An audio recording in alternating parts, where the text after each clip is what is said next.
하나님의 말씀은 시편 제 117편 1절과 2절 말씀입니다.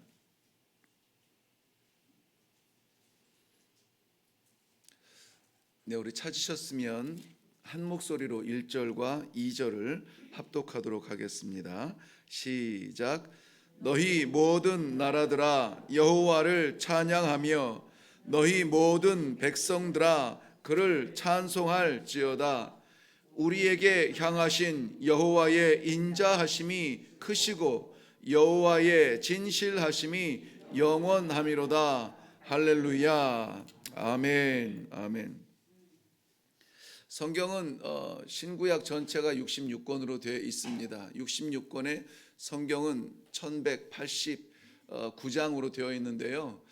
이제 내일이면은 정가운데 그 가장 한가운데 있는 118편을 묵상하게 되고 오늘이 그러면은 이제 상반기의 마지막입니다.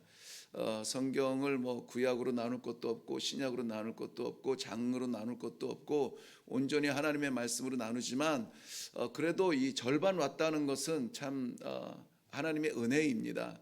이제까지 우리의 삶을 붙들어 주신 하나님의 그 은혜를 오늘 특별히 생각하며 찬송할 수 있는 그러한 새벽이 되기를 바랍니다. 오늘 이 시편 117편은 두 절로 되어 있습니다. 성경에서 가장 짧은 장이 바로 이 117편 두 절로 되어 있고요.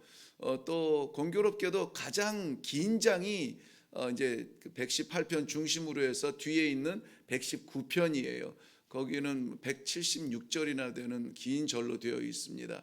오늘 이 너무나 이 짧은 절이기 때문에 어떤 사람들은 이것을 시편 116편의 결론 부분에 갖다 붙여야 되는 게 아닌가, 그렇게 이렇게 이해를 하는 분들도 계십니다만은, 그럼에도 불구하고 이 짧은 두 절 속에서도 분명한 서론, 본론, 결론이 기록되어져 있는 한 편의 찬양 시가 되기에 부족함이 없는 완전한 시라는 것이 일반적인 이해입니다. 보면은 그 서론은 뭐냐면 1절 말씀이에요. 너희 모든 나라들아 여호와를 찬양하며 너희 모든 백성들아 그를 찬송할지어다. 이렇게 선포를 합니다. 그러면 왜 그걸 찬송해야 되는지에 대한 이유가 2절에서 설명이 되어져요. 우리에게 향하신 여호와의 인자하심이 크고 진실하심이 영원하기 때문입니다. 이렇게 이유를 설명합니다. 그리고 나서 결론이 뭐냐? 결론은 변함없이 여호와를 찬양하라. 예, 할렐루야인 것입니다. 할렐루야. 그러므로 오늘 우리 이 짧은 이 하루를 지낼 때에 우리의 서론과 본론과 결론, 할렐루야로 시작되고 할렐루야로 끝맺는 그러한 복된 하루가 되기를 바랍니다. 이 117편의 이 놀라운 점이 있는데요. 물론 많은 구절에서 이미 우리가 살펴보았습니다만은 구약적인 복음의 이해는 이스라엘 안에 갇혀져 있었습니다. 그래서 이스라엘 안에 있는 그 거룩한 하나님의 약속 때문에 자신들은 성민이고 선택된 백성이라고 했습니다. 그래서 누구라도 이러한 하나님을 만나기 원하면은, 이러한 백성이 되기를 원하면은 어떻게 됩니까? 이스라엘 안으로, 우리 안으로 들어와야만 되는 거예요. 그래서 성민인 이스라엘과 하나님을 알지 못하는 이방인들로 구별을 해요. 그래서 이방인들도 하나님 백성 되려면 우리 안으로 들어와라 이거예요. 들어와. 너희도 그러면은 할례를 받고 너희들도 율법을 지키고 너희들도 우리의 절기를 지키고 우리 안으로 들어와 이거였거든요. 그것이 이제 이 신약 성경으로 넘어가면서 성령의 역사와 예수 그리스도의 선포로 말미암아 이것이 이 안에 있는 것이 아니라 땅 끝까지 흩어져야 되는 거구나. 이 복음은 우리를 위함이 아니라 우리를 통해서 땅 끝에 있는 모든 민족이 들어야 될 복음이구나. 이 확장성을 보여주고 있거든요. 그런데 구약에서 몇 절 되지 않는 복음의 확장, 복음이 땅 끝에 있는 모든 나라와 모든 백성과 모든 민족이 찬양해야 될 하나님의 이름이라고 하는 그 복음을 선포하는 것이 어디냐? 바로 오늘 이 짧은 시편 117편에 이미 그것을 다 담고 있다라는 말씀입니다. 사도 바울도 그러기 때문에 로마서 8장 11절 말씀에 오늘 본문 1절을 그대로 인용을 하고 있습니다. 모든 열방들아 주를 찬양하며 모든 백성들아 그를 찬송하라라고 그대로 갖다가 인용을 하고 있어요. 이 사도 바울 하면은 우리가 언뜻 이해하기에도 하나님께서 이방인을 위해 특별히 세우신 복음의 사도로 이해하고 있습니다. 특별히 사도행전 8장이라고 하는 이 영역이 어디냐면은 1장 8절에서 약속되어진 너에게 성령이 임하시면 너희가 권능을 받고 예루살렘과 온 유대와 사마리아와 어디까지 땅 끝까지 이르러 내 증인이 되리라는 하나님의 주님의 마지막 분명한 말씀이 있었음에도 불구하고 예수님의 제자들이 성령의 충만함을 받고도 본인들 안에서 나누었어요. 유대인들 속에서 나눴단 말이죠. 그렇기 때문에 사도행전 7장에 스데반 집사님의 순교를 통하여서 8장 1절 말씀에 보면은 예루살렘 교회에 핍박이 시작되므로 사도들 외에는 모든 성도들이 다 흩어졌다. 땅 끝으로 흩어졌다. 사마리아로 간 사람도 있고 또 이 유대 땅으로 흩어진 사람들도 있고 그 흩어진 사람들로 인하여서 복음의 확장이 나타나는 것이 이 사도행전 8장이에요. 그렇다면 사도행전 8장은 복음이 유대인 안에서 세계 땅 끝으로 실제적으로 흩어지는 선교의 현장이라고 볼 수 있는데 거기에서 인용된 말씀이 뭐냐면 오늘 시편 117편의 1절의 말씀이라는 것입니다. 너희 모든 나라들아. 그러니까 이것은 우리 번역 한글 성경에는 너희 모든 나라들아 여호와를 찬양하라 이렇게 되어 있지만은 본문의 해석을 그대로 옮기자면은 찬양하라 너희 모든 나라들아 이렇게 되어져요. 영어 죄송합니다만은 영어 성경 NIV에서도 Praise the Lord 하고 그 다음에 너희 모든 백성들아 이렇게 되어 있습니다. 그리고 마지막 제일 끝에 결론에 할렐루야를 Praise the Lord 이렇게 되어 있습니다. 찬양하라 여호와를 이렇게 되어 있어요. 그렇다면은 오늘 우리의 삶의 목표는 하나로 정해지는 겁니다. 우리의 삶의 목표는 찬양하는 것입니다. 살아계신 여호와를 찬양하는 것입니다. 우리 오늘 하루 삶 가운데 가장 복된 일, 가장 소중한 일, 가장 귀한 일은 무엇이냐? 찬양하는 것입니다. 왜 그러면은 우리가 이 여호와 하나님을 찬양해야 되는가? 그것을 두 가지 정도 살펴보고 같이 기도하겠습니다. 먼저는 본문에서 분명히 보여진 것처럼 우리가 하나님의 백성됨을 인하여 감사의 찬송을 하라는 것입니다. 모든 나라, 백성뿐만이 아니라 우리뿐만이 아니라 흩어져 있는 우리 모든 지체들과 이 나라에 이 세상에 흩어져 있는 모든 나라들은 다 하나님의 것입니다. 왜 그렇습니까? 하나님께서 지으셨기 때문에 그래요. 하나님께서 지으셨기 때문에 만물이 하나님의 지은 바 되었고 지은 모든 것은 지으신 분을 향하여서 찬송하게 되어 있어요. 이사야서 43장 21절 말씀에도 하나님이 그의 백성들을 왜 지으셨는지를 분명하게 말씀하고 있습니다. 이 백성은 내가 나를 위하여 지었나니. 누구를 위해 지어요? 나를 위하여 지었나니. 무엇을 위하여서? 나의 이름을 찬송하게 하려 함이라 그랬습니다. 그렇다면 지으신 하나님이 그 창조물, 특별히 그의 백성들을 지은 목적이 뭐냐면은 잘 살고 강해지고 부자 되고 이러한 건강하고 세상적인 것에 있는 것이 아니에요. 그 지으신 목적은 뭐냐면 찬송하는 겁니다. 여호와 하나님을 찬송하는 거예요. 우리가 하나님의 백성 되었다는 것, 하나님의 자녀 되었다는 것, 하나님의 나라를 상속받을 수 있는 그의 자녀 되어 상속자가 되었다는 것, 이것은 감격하지 않고 어떻게 입 다물고 있겠습니까? 오늘 아무쪼록 우리의 모든 이 마음과 정성을 다해서 주를 찬송하는 일에 쓰임받기를 바랍니다. 이것이 우리 안에 갇혀져 있어서는 안 됩니다. 나만 해서는 안 되는 거예요. 저도 이 말씀을 묵상하면서 이거 우리 성도들이 알아야 되겠다. 왜 찬송을 해야 되는지를 알아야 되겠다. 왜 주님께 영광을 이 주의 일에 충성해야 되는지를 알아야 되겠다는 마음이 금방 들거든요. 그렇다면 이 말씀을 받는 우리들은 어떻게 해야 되겠습니까? 그 은혜, 그 사랑이 여기에 갇혀서는 안 된다는 것입니다. 오늘 우리를 통하여서 하나님께서 이루실 그 엄청난 일은 무엇이냐? 우리 세상이 우리를 통하여서 아버지의 영광의 찬송을 듣는 것입니다.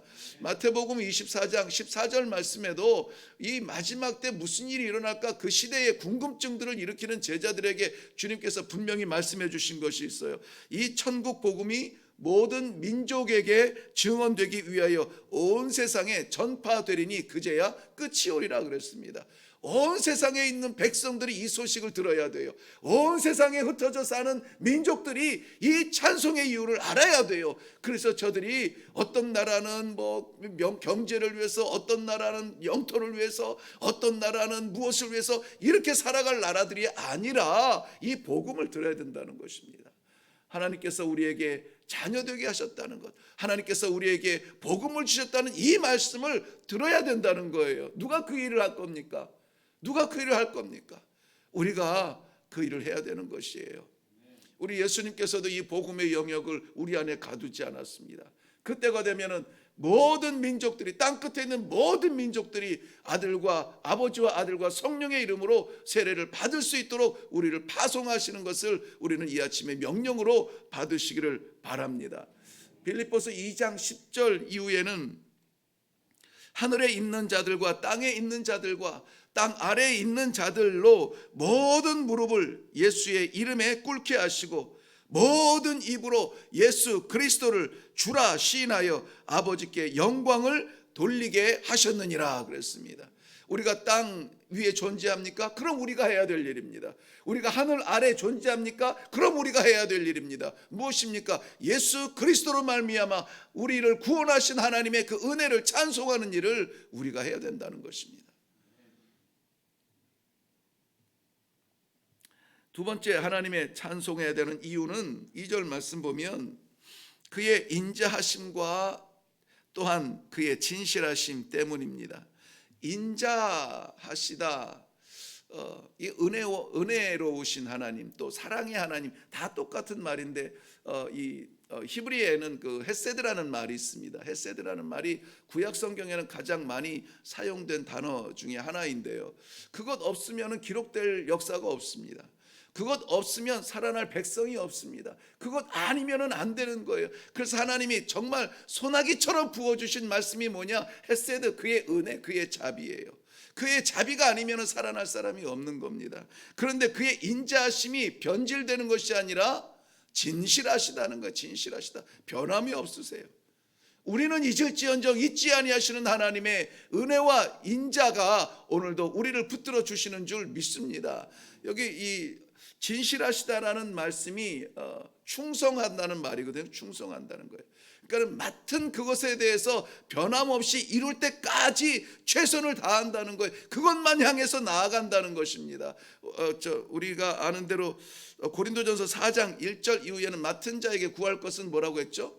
충성이라고 했습니다. 그 충성은 오직 맡기신 주님의 그 일을 이루기 위하여서 일어나는 종의 자세잖아요. 그런데 이 충성을 하나님 스스로가 쓰고 있는 겁니다. 하나님의 그 인자하심을 지키기 위하여서 하나님 스스로가 신실하시고 하나님 스스로가 진실하시고 하나님 스스로가 충성을 다하겠다는 하나님의 의지를 보여주고 있습니다.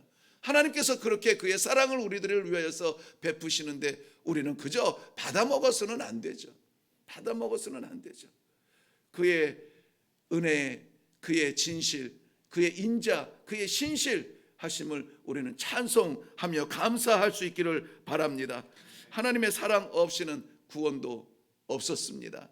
하나님의 사랑, 그 변함없는 사랑 아니면은 변질되는 사랑이라면은 배신하는 사랑이라면은 여기에 앉아 있을 수 있는 사람이 아무도 없다는 말씀입니다. 그 진실하신 사랑이 오늘도 우리를 변함없이 붙들어 주실 줄로 믿습니다. 오늘도 우리를 향하신 하나님의 그 인자하심과 그 사랑하심의 약속이 오늘을 살아가는, 오늘을 여는 우리의 소망이 되기를 바랍니다. 무엇을 향해 나가야 된다고요? 그의 인자하심이, 그의 은혜가, 그의 사랑하심이 오늘도 나를 인도하여 주실 거야, 나를 붙들어 주실 거야, 내 영혼 변치 아니하도록 붙잡아 주실 거야 하는 이 분명한 믿음으로 나아갈 수 있기를 바랍니다.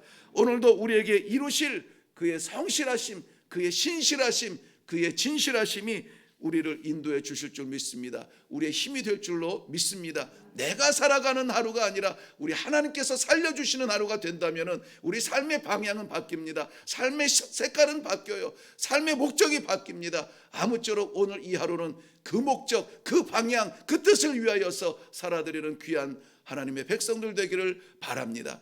작은 작은 한 사람이라고 나를 포기하지 마시고 시편 117편 가장 짧은 장이라고 내려놓지 마시고 하나님께서 가장 분명한 메시지를 담아 놓으신 것처럼 작습니까? 연약합니까? 힘이 듭니까? 할 것이 아무것도 없습니까? 그럴 때 하나님의 그 인자하심을, 하나님의 그 진실하심을 사모하며 나를 쓰실 하나님을 확실히 믿으시기를 주님의 이름으로 축원합니다. 하나님이 이루실 것입니다.